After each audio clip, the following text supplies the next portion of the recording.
Hi friends, இன்றைக்கி நம்ம சிறகடிக்க ஆசை பார்ப்போமா? பார்க்குறதுக்கு முன்னாடி சேனலை எப்பயும் போல் லைக் பண்ணிக்கோங்க. முடிஞ்சால் உங்களால் முடிஞ்சால் சப்ஸ்கிரைப் பண்ணிக்கோங்க. முடிஞ்சால் ஸ்கிப் பண்ணாமல் பார்க்க பாருங்கள். ஓகே, வாங்க போகலாம்.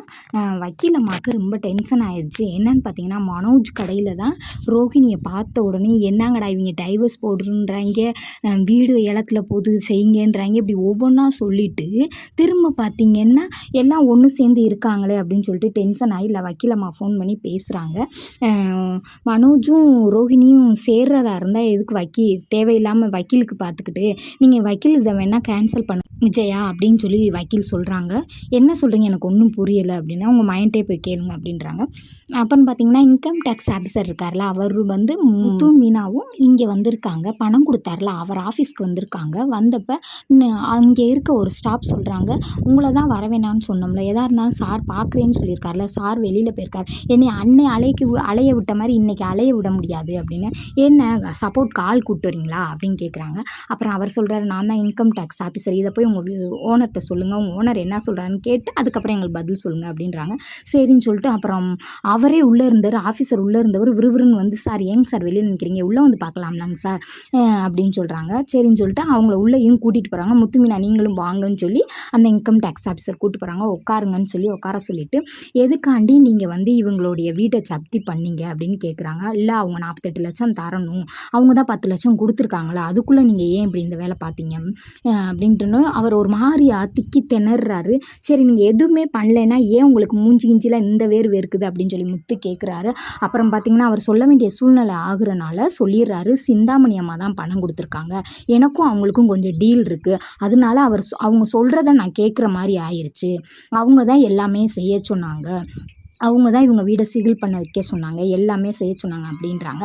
சொன்னோன்னே இன்கம் டேக்ஸ் ஆஃபீஸர் சொல்கிறாரு, அப்போ நீங்கள் அவங்களுக்கு கால் பண்ணுங்கள் அப்படின்னு. இல்லைங்க சார் வேண்டாம் அப்படின்ற மாதிரி இவர் சொல்கிறாரு. நீங்கள் கால் பண்ணுறீங்களா, என்ன சொல்கிறீங்க, இல்லை எங்கள் ஆஃபீஸரை உங்களுக்கு கூப்பிட்டு வந்து நான் பேசவா அப்படின்றாங்க. இல்லை, நான் தான் கால் பண்ணுறேன் அப்படின்னா சிந்தாமணிக்கு அடித்து பேசுகிறாங்க. சிந்தாமணி அம்மா அவங்களுடைய திமிரை இதில் காட்டுறாங்க. என்ன காட்டுறாங்கன்னு பார்த்தீங்கன்னா, இவர் அடித்து பேசுகிறாரு. சிந்தாமணி அம்மா, உங்களால் எனக்கு பிரச்சனை வர மாதிரி இருக்குது, இன்கம் டேக்ஸ் ஆஃபீஸரை கூப்பிட்டுட்டு மித்தும் மீனாவும் வந்திருக்காங்க அப்படின்றாங்க. வந்தால் எனக்கு என்ன அப்படின்றாங்கல்ல, நீங்கள் சொல்லி தானே நான் வந்து வீட்டை சிகில் வைக்க சொன்னேன், அதனால ஏங்க நீங்கள் வெள்ளை பணம் வச்சுருப்பீங்க, கருப்பு பணம் வச்சுருப்பீங்க, நீங்கள் என்ன வேணாலும் செய்வீங்கங்க, நான் அதுக்கு ஒன்றும் பண்ண முடியாது, இதுலேருந்து நீங்கள் விலைக்கேங்க, நான் என்ன பண்ணணுமோ அதை நான் பண்ணிக்கிறேன் அப்படின்றாங்க. என்னடா தூக்கி வாரி போட்டுருச்சு அவருக்கு, என்னடா நம்மளை ஹெல்ப் கேட்டு கூப்பிட்டாங்க, கடைசியில் பார்த்தா நம்ம காலையே வாரி விட்டாங்களே அப்படின்ட்டு. அப்புறம் அவங்க சொல்கிறாங்க, இங்கே இருங்க, நீங்கள் கருப்பு பணம் வச்சுருப்பீங்க, வெள்ளை பணம் வச்சுருப்பீங்க, அது எனக்கு தேவையில்லை, என்கிட்ட எல்லா கணக்கு வழக்கும் கரெக்டாக இருக்குது, நான் சிகில் வச்சது தான், அந்த வீடை ஏலத்தில் விட போகிறது தான், அதுக்கு எனக்கு சம்மந்தம் இல்லை, அதுக்கும் உங்களுக்கும் சம்மந்தம் இல்லை, இதோட நீங்கள் விலைக்கேங்க, நான் என்ன பண்ணணுமோ அதை பார்த்துக்கிறேன் அப்படின்னு சொல்லி சொல்கிறாங்க. சொன்னோன்னே சிந்தாமணி அம்மா சொன்னோன்னையும் இவர் என்ன சொல்கிறாருன்னு பார்த்தீங்கன்னா, இடையில உள்ளவர், பார்த்தீங்களா நான் உங்கள் முன்னாடியே பேசிட்டேன், அந்த அம்மா எவ்வளோ ஒரு மாதிரியா பேசுகிறாங்க வைக்கிறாங்கன்னு பார்த்தீங்களா, அப்போ நான் என்ன பண்ண முடியும், இதுக்கு மேலே முத்து மீனாவும் தான் பார்த்துக்கணும், எதாக இருந்தாலும் நீங்கள் இனிமேல் சிந்தாமணி அம்மாவை பார்த்து டீல் பண்ணிக்கங்க, எங்ககிட்ட எதுவும் கேட்காதீங்க அப்படின்றாங்க. அப்போ பேசி முடிச்சுட்டு முத்து மீனா இன்கம் டேக்ஸ் ஆஃபீஸர் எல்லோரும் வெளியில் வந்ததுக்கப்புறம் பேசிக்கிறாங்க. என்ன பேசிக்கிறாங்கன்னா, அந்த அம்மாவை பார்த்தா ஒரு மாதிரியாக தான் இருக்குது, நீங்கள் வந்து உங்கள் பத்திரத்தை வாங்க கொஞ்சம் கஷ்டப்படணும்னு தான் தோணுது அப்படின்னு சொல்லி சொல்கிறாங்க.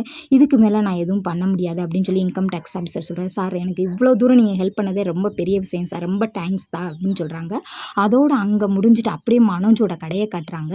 மனோஜும் ரோஹிணியும் சேர்ந்து நல்லா பேசினாங்களே, அதை வந்து வக்கீல் சொன்னனால மனோஜை பார்க்க அவங்க அம்மா வந்து லெஃப்ட் அண்ட் ரைட் வாங்குறாங்க. வாங்கினோன்னே என்னங்கம்மா சொல்கிறீங்க, ஏதுங்கம்மா சொல்கிறீங்கன்னு மனோஜ் ஒன்றுமே தெரியாத மாதிரி பேசுகிறாங்க. கேட்டால் கடைசியில் என்ன பண்ணுறாங்கன்னு பார்த்தீங்கன்னா, பூனையும் எலியையும் வச்சு பேசுகிறாங்க. அப்புறமா அந்த கண்ணு பெருசாக இருக்கும்ல, அவர்கிட்ட சொல்லி, விஜய் அம்மா இப்போ நீங்கள் போய் அந்த பூனையை பிடிச்சிட்டு வரீங்க அப்படின்னு சொல்கிறாங்க. பூனையை பிடிச்சிட்டு வந்து கொடுக்குறாங்க கையில். இனிமேல் இந்த பூனை எப்படி இங்கே ஃப்ரெண்ட்ஷிப் வேலை பார்க்குது அப்படின்னு பார்த்துக்கிறேன் அப்படின்னு சொல்கிறாங்க.